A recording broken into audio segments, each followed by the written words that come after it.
Buenas noches, hermanos, que el Señor los bendiga.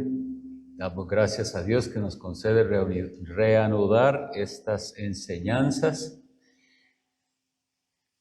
Recuerden el propósito, realmente es ir a lo básico y esencial de la fe cristiana y ver qué implicaciones tiene para nuestra vida. Entonces vamos a iniciar por oración. Dios bendito, te agradecemos que nos concedes volver a reanudar estas enseñanzas y pedimos tu bendición para que aprovechemos este tiempo. Pon en nosotros, por tu Santo Espíritu, un deseo de conocerte a ti más íntima y profundamente.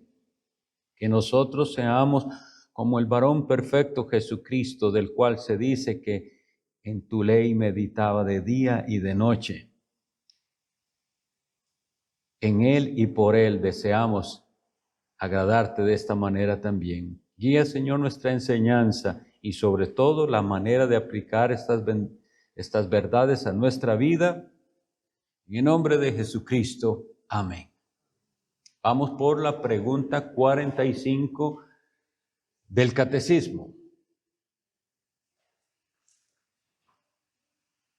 Para recapitular muy brevemente, recordemos que lo que se hace con este tipo de método de enseñanza de la doctrina cristiana es confirmar que lo que nosotros creemos es lo que cree la Iglesia del Señor de todos los tiempos del pasado, no desligarnos de la Iglesia del Señor universal. Por eso es que los catecismos toman el credo llamado apostólico como base de su enseñanza para decir, nosotros estamos unidos a la Iglesia que ha confesado esta verdad por siglos pasados. Antes de empezar esta pregunta, quisiera hacerles pensar en esto, la catolicidad de la Iglesia. En un sentido, nosotros, protestantes, somos más católicos que la Iglesia Católica y que otras expresiones del cristianismo. ¿Por qué? Porque nosotros sí afirmamos que tenemos hermanos no solo dentro de nuestra grupo o comprensión, sino que tenemos hermanos en diferentes partes de iglesias y a través de la historia, que están unidos por unas verdades centrales. Puede ser que estuviéramos en desacuerdo en muchas otras cosas, pero en esas verdades centrales no. Entonces nosotros estamos afirmando esa catolicidad. Nosotros afirmamos que en el catolicismo, a pesar de todas las atrocidades de los siglos, ahí hubo personas que de veras tenían fe en Jesucristo y que confesaban eso y tal vez tenían prácticas incorrectas porque fueron enseñados mal, pero su fe estaba en lo correcto, en el Hijo de Dios Jesucristo, y de Él recibían perdón de pecados y vida eterna. Así es. Y en el cristianismo ortodoxo, lo mismo. No así con los que se salen de la ortodoxia, se salen de aquellas verdades esenciales que la Iglesia ha confesado. Entonces, por eso es que los catecismos están basados y expanden los credos históricos. Entonces, en la parte del credo que dice ascendió a los cielos, esa es la pregunta 45 que nos dice, ¿qué entiendes por ascendió a los cielos? La respuesta es esta, que mientras sus discípulos miraban, Jesús fue elevado de la tierra al cielo y aún está allí por nosotros y estará hasta que regrese para juzgar a los vivos y a los muertos. Ahorita vamos a las citas bíblicas que lo respaldan. Pero escuché alguna vez que aquel teólogo y ministro del Señor, R.C. Sproul, murió, decía que una de las doctrinas más olvidadas en el cristianismo era la ascensión de Cristo, que casi no se hablaba de esto. Y pensando en ello, quisiera y preparé algo en lo cual nosotros sí estemos conscientes de cuán importante es esta doctrina y las verdades maravillosas que están detrás de ella y el beneficio de ellas. Entonces, lo que voy a hacer es leer las preguntas, ver las respuestas y luego vamos a tener una meditación en cuanto a este tema en general para aprovechar bien el tiempo. Entonces, entendemos el significado del verbo ascender, ¿verdad? Eso es lo que estamos diciendo, que Él ya subió, ascendió a los cielos. Y vamos a leer algunos versículos. Entonces, Hechos 1:9, el que lo tiene lo puede leer.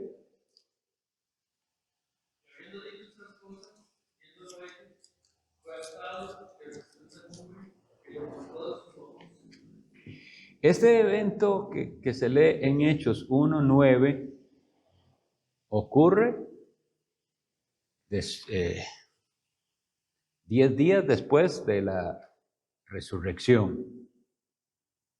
Y se nos dice específicamente que fue alzado, fue levantado y que una nube le ocultó.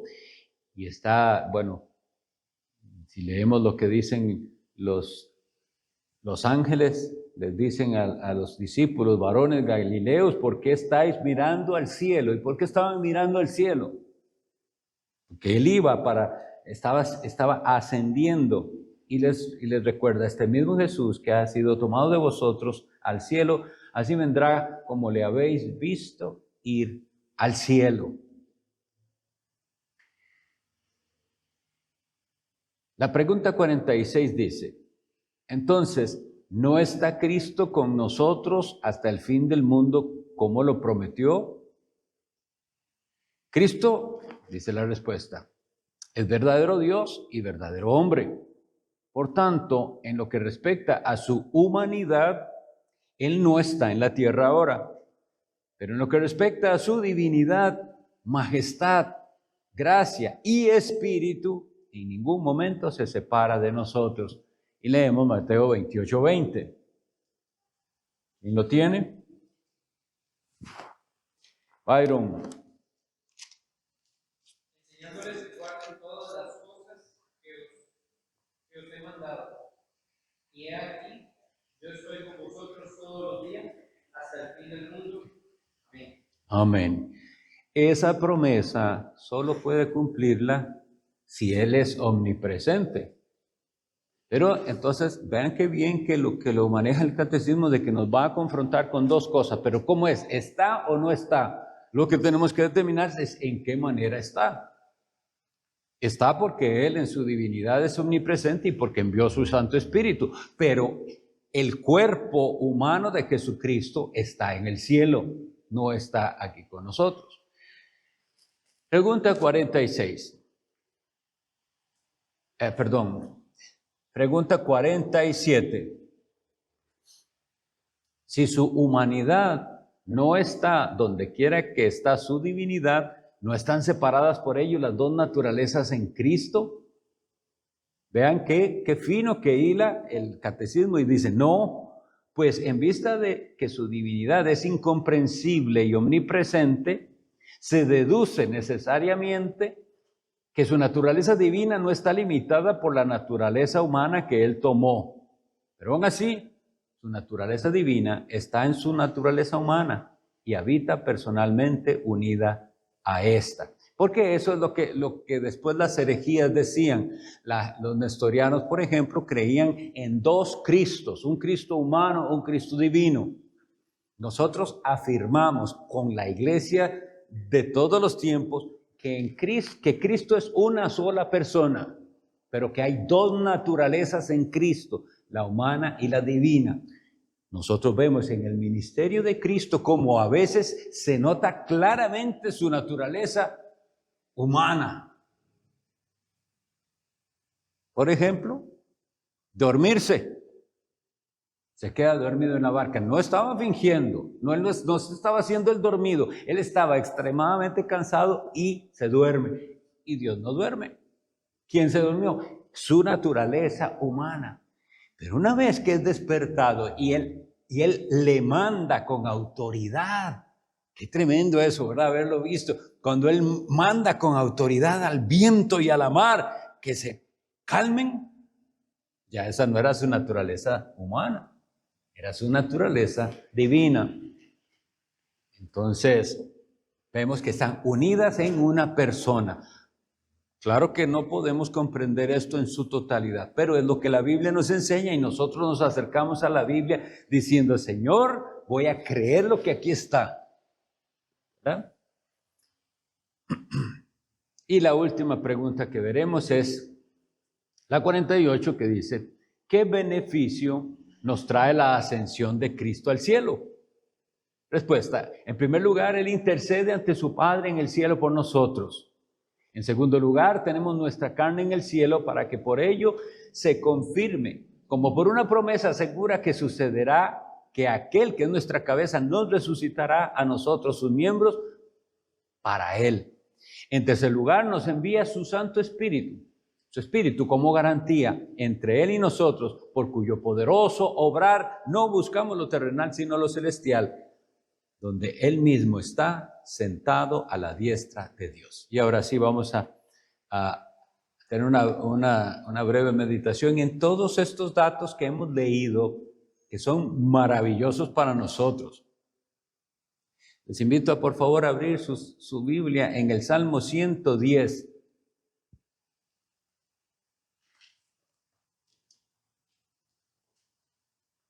Salmo 110. Dice así: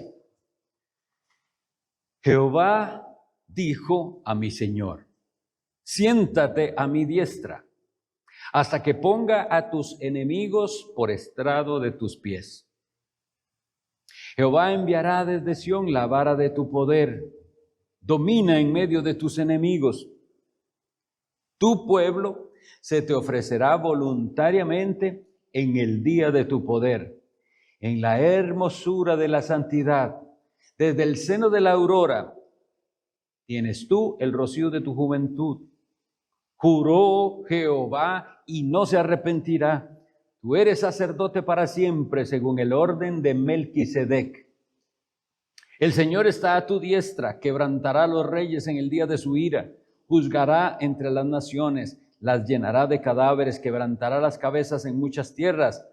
Del arroyo beberá en el camino, por lo cual levantará la cabeza. Ese es un salmo, como entendemos, mesiánico, es decir, lo que significa se refiere al Mesías venidero. Y este salmo es citado en el Nuevo Testamento varias veces. Lo podemos encontrar, este salmo, en Marcos 12:36, en Lucas 20:42, en Hechos 2:34 y en Hebreos 1:13.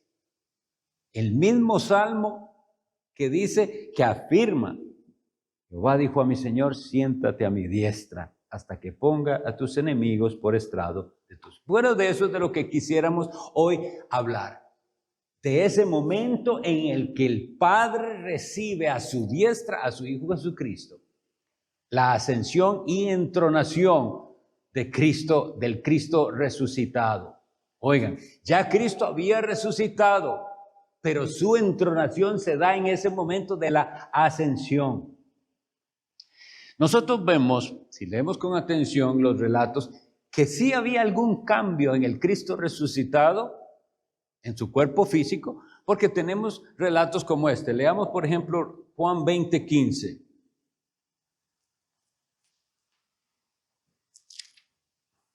Dice, este es el relato cuando María Magdalena está llorando porque cree que se llevaron el cuerpo del Señor Jesús y ella venía a prepararlo con las especias como era costumbre judía y pensó, y ella estaba ahí llorando. Entonces, dice el versículo 15, Jesús le dijo, mujer, ¿por qué lloras? ¿A quién buscas? Ella, pensando que era el hortelano, le dijo, Señor, si tú lo has llevado, dime dónde está, dónde lo has puesto y yo lo llevaré. Solo imagínense, hermanos, ¿por qué? Ella está sin angustia y todo, pero ¿por qué ella cree que es otra persona? Hay algo que cambió en él. Y hay un momento en el que ella ya reconoce quién habla. ¿Cuándo? Jesús le dijo, María. Ya cuando Jesús le dice María, volviéndose ella le dijo Raboni. O sea, ese llamado especial fue lo que hizo esa conexión. Ella sabe, nadie me llama a mí de esa manera. Pues es un nombre. ¿Cuántas personas le dirían María a María? Pero solo Jesús podía decirle María de esa manera. Eso es lindísimo. Y entonces ella se vuelve, es el Señor. Pero lo que quería enfatizar es que, ¿por qué ella no de inmediato supo que era Jesús? Quiere decir que hay algo diferente. Leamos, por ejemplo, Juan 21:4. Dice, cuando ya había amanecido, se presentó Jesús en la playa, mas los discípulos no sabían que era Jesús. Y ahí es donde vuelvo a preguntarles, ¿por qué será?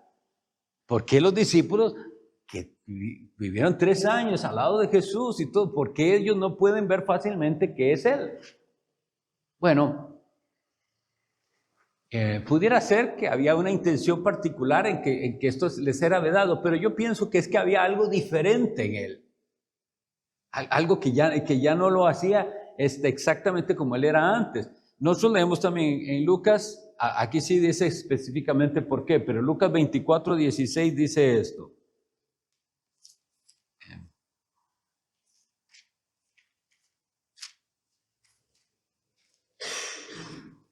Lucas 24:16.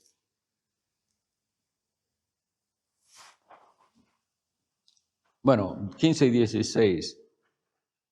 Sucedió que mientras hablaban y discutían entre sí, Jesús mismo se acercó y caminaba con ellos. Mas los ojos de ellos estaban velados para que no le conociesen. Entonces, esta es una posibilidad, que en las otras veces también pasara eso, que es que estaban velados sus ojos para que no le reconocieran. Pero otra posibilidad es que hay algo diferente en la resurrección. Así que nosotros esperamos resucitar y va a haber algo diferente. Ahora, de lo que nosotros estamos hablando no es de solo la resurrección, sino de esa ascensión de Cristo.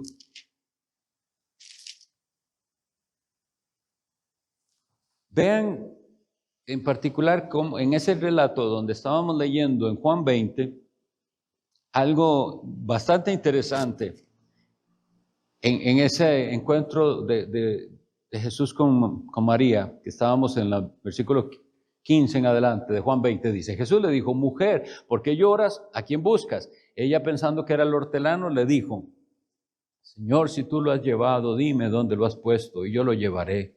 Jesús le dijo, María. Volviéndose ella le dijo, Raboni, que quiere decir maestro.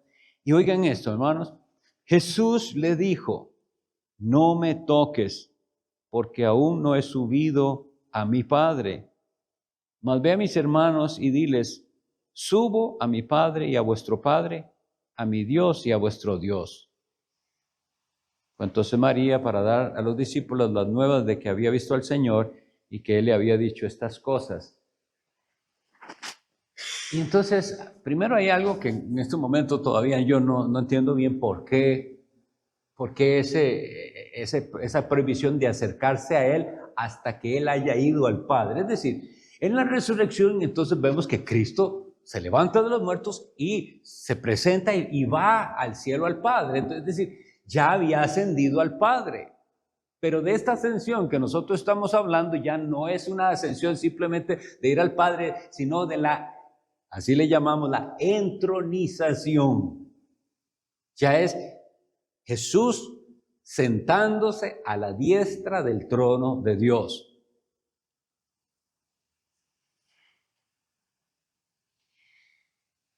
Y hay algo entonces que debe llamar nuestra atención en esto, porque en todo esto que leemos de Cristo nosotros tenemos que tener esperanza para nosotros mismos. Habíamos visto ya en la vez pasada con respecto a las promesas de la resurrección, pero recordémoslas una vez más. nuestro cuerpo no solo se va a morir un día, es que se va a ir desgastando. Poco a poco la enfermedad y la edad nos va a ir haciendo la vida difícil aquí. Y la bendición de creer en la resurrección es un día todo esto terminará. Todo sufrimiento físico, toda debilidad, de todo lo que sea que usted padezca, ya no va a padecer más. Y eso es una cosa maravillosa. Pero ahora hay algo aún más grande. Resurrección, Cristo asciende, y lo que sucede ahí es lo que hemos leído en el Salmo 110. Vuelvo a él. Dios Padre, porque vean esto es algo que el mismo Cristo confronta a los fariseos diciéndoles, ¿cómo es que David le llama Señor al Mesías? Porque aquí realmente lo que pudiéramos traducir de manera exacta es, Jehová dijo a mi Adonai.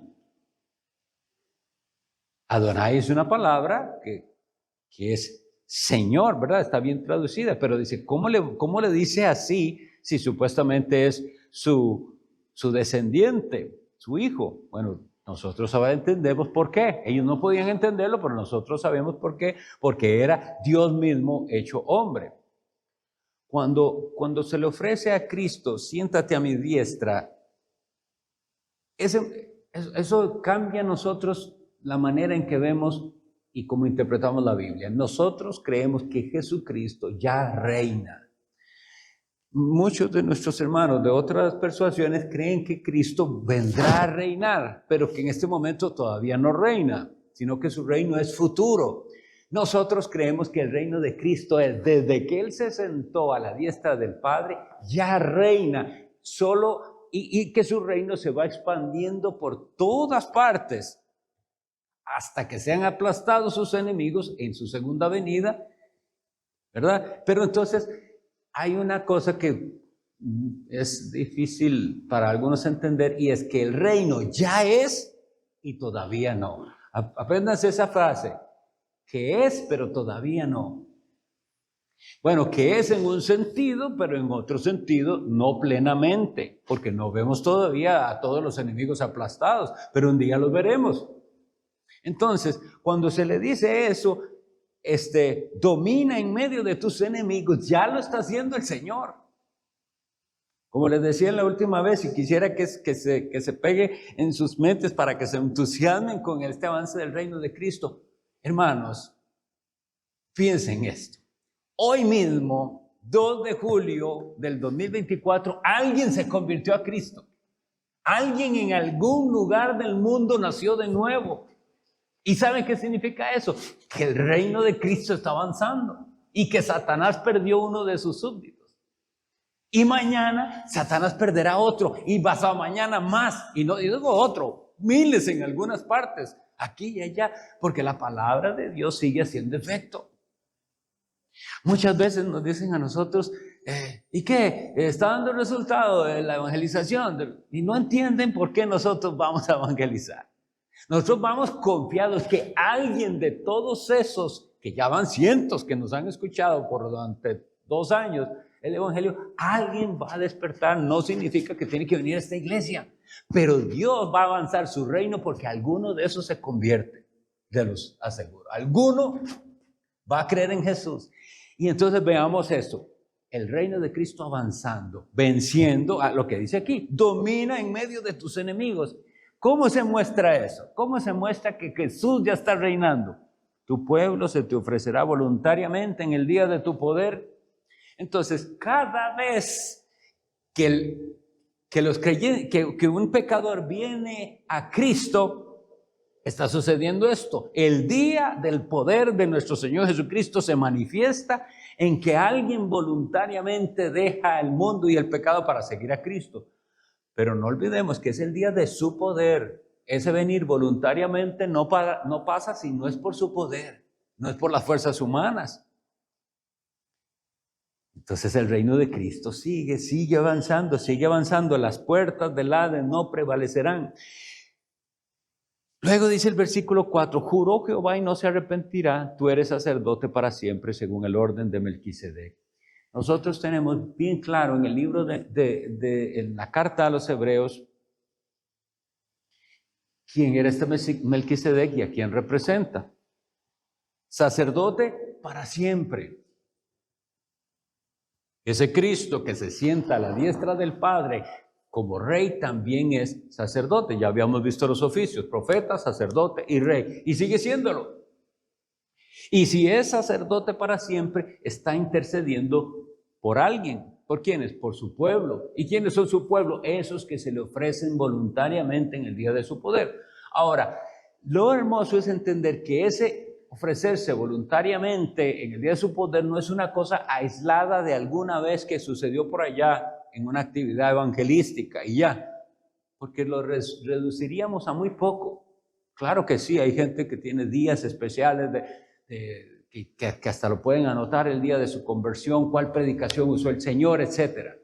Y vemos el poder, es el poder de Cristo actuando por su palabra para cambiarle el corazón a alguien y hacer que se entregue voluntariamente, que sea un súbdito.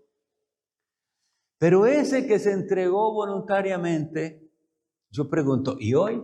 Porque estamos viendo esto, ¿verdad? Para aplicación, para que usted dice, si yo creo esto, quiere decir que yo hoy también debo ofrecerme voluntariamente porque he experimentado su poder en mi vida. Y esto nos habla de la iglesia avanzando de la manera correcta. Dice, ¿cómo es? En la hermosura de la santidad desde el seno de la aurora.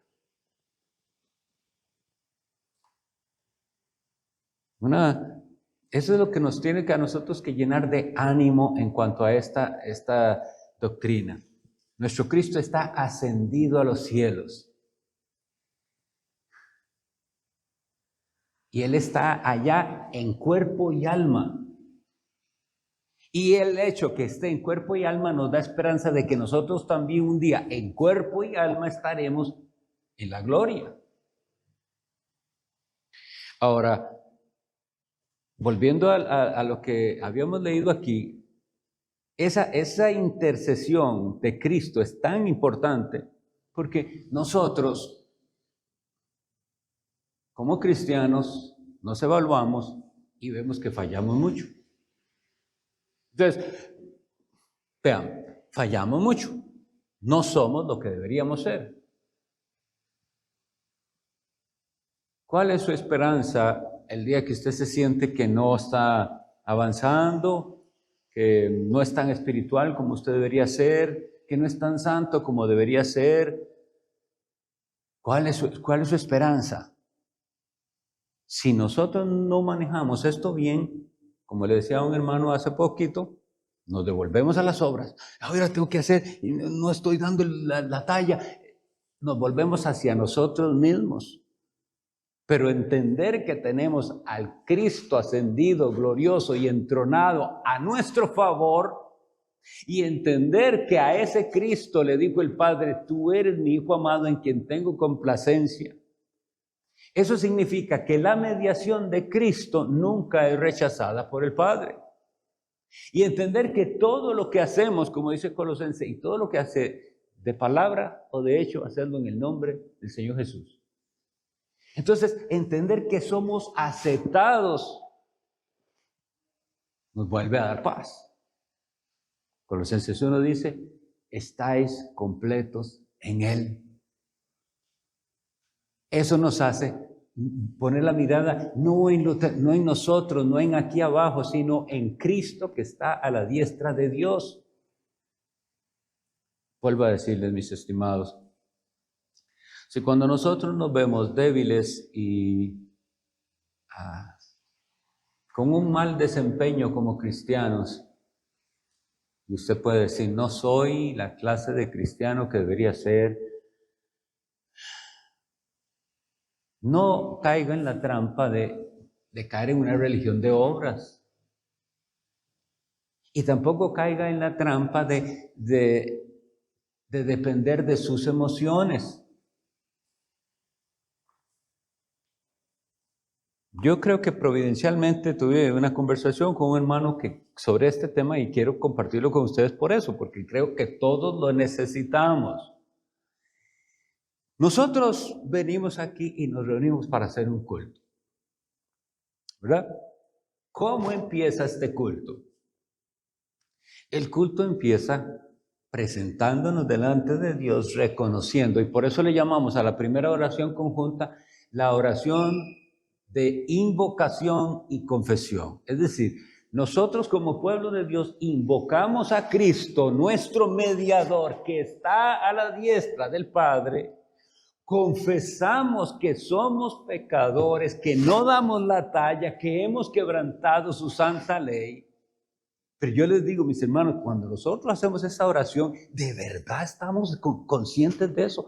Me estoy presentando ante Dios y estoy confesando mi fe de que ese Cristo que murió ya no es, ya está ahora resucitado. Por eso ustedes saben que hay iglesias que no les gusta cruz o lo que sea, pero en una iglesia protestante, si hay cruz, la cruz está vacía. Y eso significa algo. Él no está crucificado, Él fue sepultado, resucitado y ascendió. Entonces tenemos a la diestra del Padre a un mediador tal que entonces, sigamos con lo del culto, Él ha oído nuestra oración, hemos invocado el nombre de su Hijo. No puede Dios rechazar eso porque es en nombre de su Hijo. No me presento en mi nombre, ni en el nombre de la iglesia, ni en base a nuestros méritos. Vamos a los méritos de Jesús. Entonces pensemos, a partir de ahí, ¿qué tiene usted y yo que sentir?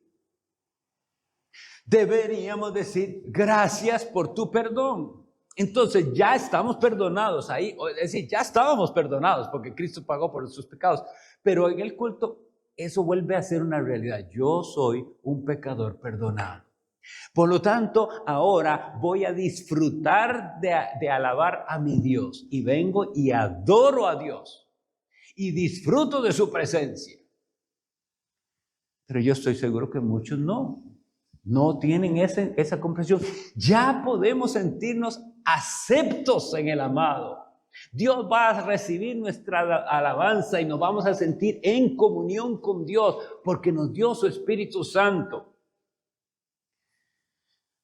Ahora les digo, y tras de eso ahora Dios nos va a hablar. Y Dios nos habla. Entonces, ¿por qué no salimos? Deberíamos salir. Y gracias al Señor que a veces sí es cierto, pero sé que en muchos no.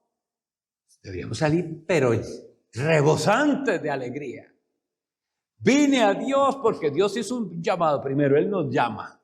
Nosotros atendemos el llamado, nosotros creemos su promesa, recibimos esa promesa por la fe en Jesús, nos acercamos a Él, nos bendice con su palabra. Entonces, ¿por qué el cristianismo va a ser aburrido? O sea, ¿por qué no salimos pero radiantes de gozo? Tanto que la gente pudiera decir, yo quiero ir ahí porque esos salen tan felices, tan contentos, tan llenos de esperanza. Entonces, lo que quiero decirles es como una comprensión de una sola doctrina. Él está ascendido, mis hermanos, está a la diestra de Dios, intercede por nosotros. ¿Y qué más nos decía una de estas respuestas? Cuando leamos Hechos 1.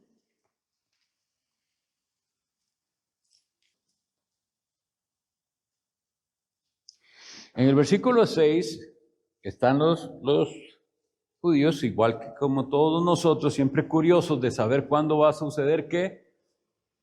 Entonces los que se habían reunido le preguntaron diciendo, Señor, ¿restaurarás el reino a Israel en este tiempo? Y les dijo, no os toca a vosotros saber los tiempos o las sazones que el Padre puso en su sola potestad. Pero recibiréis poder cuando haya venido sobre vosotros el Espíritu Santo y me seréis testigos en Jerusalén, en Judea, en Samaria y hasta lo último de la tierra. Y ahora viene lo que estamos estudiando. Y estando ellos con los ojos puestos en el cielo. Entre tanto que él se iba, he aquí que se pusieron junto a ellos 2 varones con vestiduras blancas, los cuales también les dijeron: varones galileos que estáis mirando al cielo, este mismo Jesús que ha sido tomado de vosotros al cielo, así será, así vendrá como le habéis visto ir al cielo. Varias cosas importantísimas aquí. Número 1, para que vean que a pesar de ser creyentes y haber estado 3 años con Cristo y todo, la visión de los discípulos no era muy clara. Porque ellos pensaron, piensen ustedes que ustedes conocen solo el Antiguo Testamento y han leído todo lo que los profetas dicen de Cristo. Y ustedes han creído que este Jesús es el Cristo. Entonces ustedes podían pensar en aquel momento, si ya vino y si ya vemos que murió y resucitó y Él es el Rey, ¿qué falta? Ya no falta nada. Nada más falta que Israel reine sobre... Porque eso es lo que ellos entendían. Seguían en su reino terrenal. Ellos pensaban un reino como el reino de David, nada más que mucho más lindo.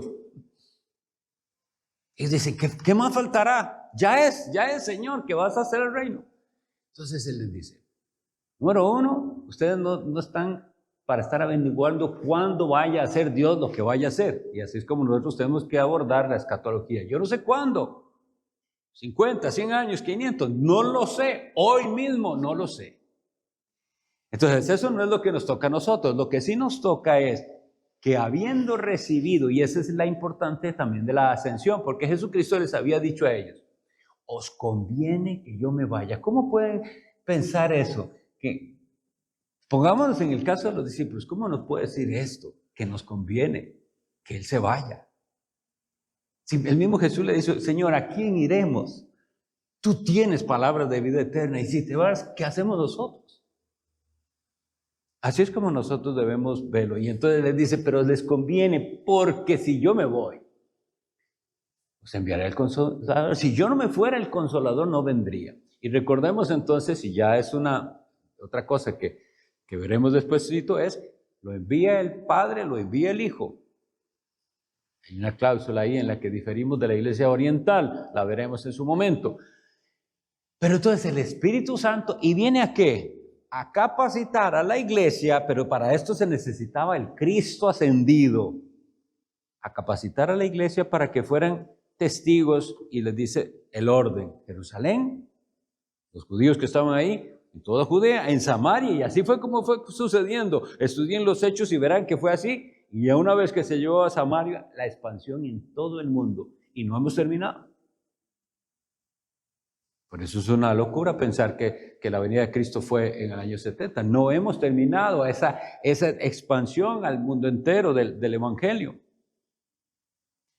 Hasta lo último. ¿Por qué? Porque se le va ganando terreno. El reino de Cristo va progresando, más convertidos, más convertidos, más convertidos, hasta que toda la tierra, gente de todas partes, para que podamos ver algún día aquella visión de Juan, una multitud que nadie puede contar, de toda tribu y pueblo y lengua y nación, adorando al Cordero. Entonces, pues eso es lo que nos toca a nosotros. Cristo para eso ascendió, para ser ahora nuestro intercesor perpetuo. Ahorita lo leemos en Hebreos. Y dice aquí, la promesa es esta: este mismo Jesús, que ha sido tomado de vosotros al cielo, así vendrá como le habéis visto ir al cielo. Bien, ahora, vamos por favor a Apocalipsis capítulo 1.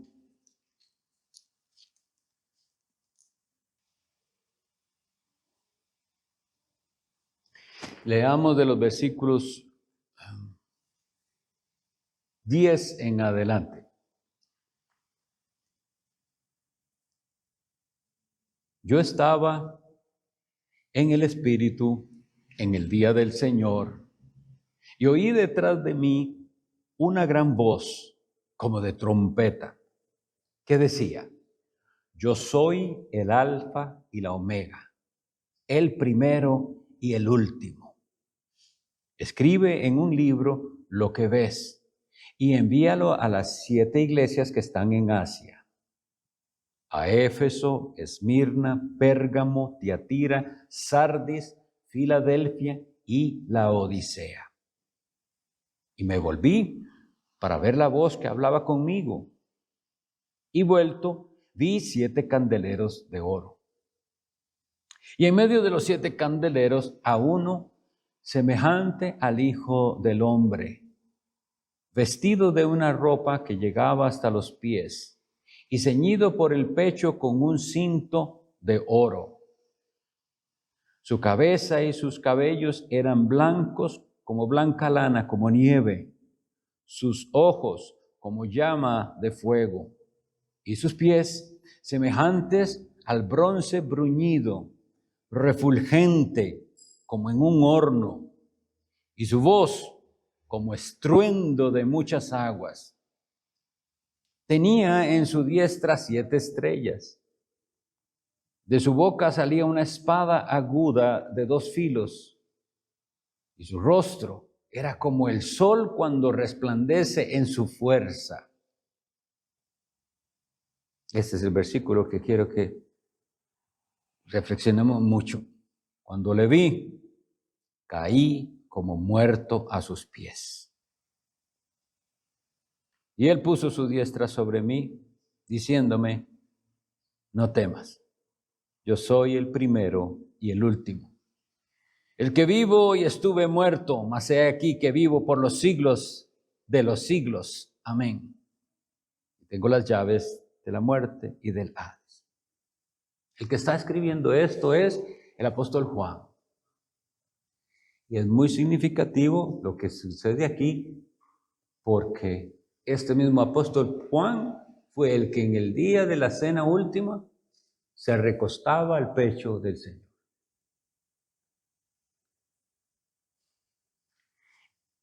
Esa cercanía, él podía acercarse a él de esa manera en su humanidad. Cristo resucita y todavía ellos tienen interacción con él. Pero ahora algo pasa, porque este es el Cristo y él dice, es semejante al Señor, al Hijo del Hombre, pero cuando lo ve, él cae como muerto. Y eso nos tiene que dar alguna enseñanza, ¿sí?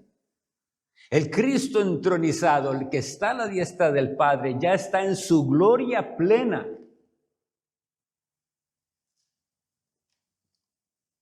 Tan maravillosa como la del Padre, que recuerden todos los relatos del Antiguo Testamento, cuando alguien tenía alguna aparición que era de Jehová, decía, vamos a morir porque a Dios hemos visto, ¿verdad?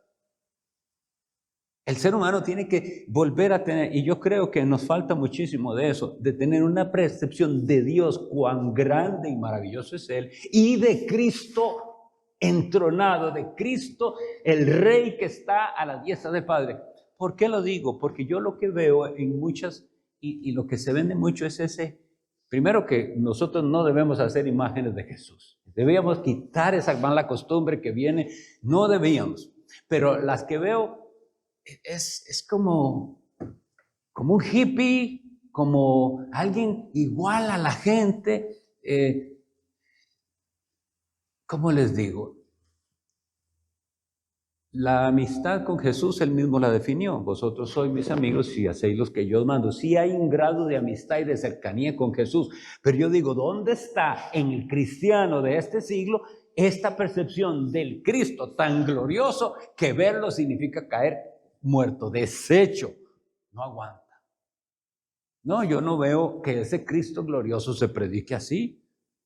Se predica un Cristo que es al mismo nivel del ser humano. Y recordemos, Él sí se hizo al mismo nivel nuestro, fue su humillación. Pero ya esa humillación pasó, y eso lo vimos ampliamente en su lección. La humillación fue desde que nació en adelante. Vivir en este mundo, rodeado de pecadores, limitado a las cosas que un niño joven, todos, limitado. ¡Qué humillación! El Rey creador del universo, limitado. Eso es una humillación, pero después de su resurrección y sobre todo en su ascensión, ya no hay más humillación. Ahora hay solo gloria, y una gloria tan impresionante que se describe así, como el sol cuando resplandece en su más fuerza, que él cae como muerto. ¿Y quién es este? Este es el que es Dios y hombre, porque dice, yo soy el primero y el último. ¿Quién dice así en la Biblia? Jehová, yo el primero, yo el postrero. Es Jehová, pero sin embargo ese Jehová dice, y el que vivo y estuve muerto. Y el que estuvo muerto no es el Padre, es el Hijo, Jesucristo. Experimentó los dolores de la muerte por nosotros. Ahora, pidamos, porque nosotros, al ser beneficiados ya con el Espíritu Santo, tenemos la capacidad de entender más y más las verdades del Evangelio. Yo reto, profundicen más en sus lecturas, en la grandeza de Cristo, porque el Espíritu Santo fue enviado para que ustedes y yo profundicemos en estas verdades. Juan 7, 37 y 38, dice Jesús, el que cree en mí, como dice la Escritura, de su interior correrán ríos de agua viva. Y una vez que dice eso, dice, esto dijo del Espíritu que habían de recibir los que creyesen en Él. Y después explica, porque el Espíritu no había venido porque Jesús no había sido glorificado. Entonces, ahí está la razón. Dice, esto dijo del Espíritu que habían de recibir los que creyesen en Él, pues Él no había, dice, pues aún no había venido el Espíritu Santo, y la razón es porque Jesús no había sido aún glorificado. Entonces, de ahora en adelante, cuando pensemos en el Cristo ascendido y glorioso, pensemos, por eso ahora yo tengo al Espíritu Santo, porque Él lo prometió y Él lo envió. Pregunto, si todo esto está prometido para nosotros, y si Él de veras está a la diestra del Padre, ¿no hacemos nosotros mucho mal cuando nos vemos demasiado a nosotros mismos y nos deprimimos viendo lo que somos? En lugar de ver al glorioso en el cual nosotros estamos por la fe.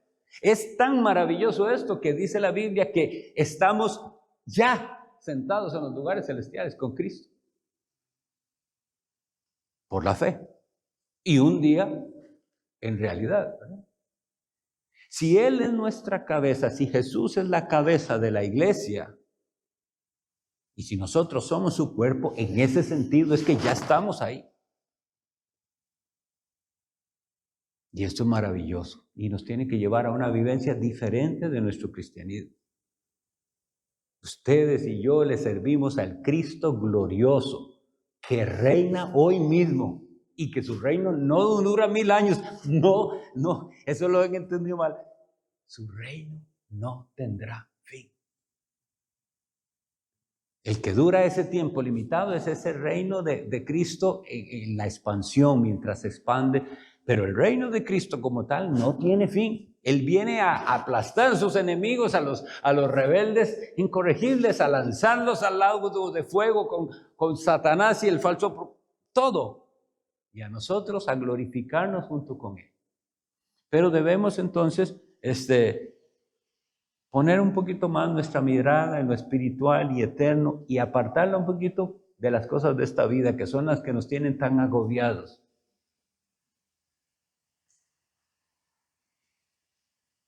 Yo tengo ciertos pensamientos que quiero transmitir a ustedes y tal vez les sirvan a ustedes también. Es una realidad que en aquel día hay gente a la que no veremos en la gloria. Y si no están en la gloria con nosotros, están recibiendo su castigo en el infierno. Y eso nosotros nos debería llevar a clamar a Dios.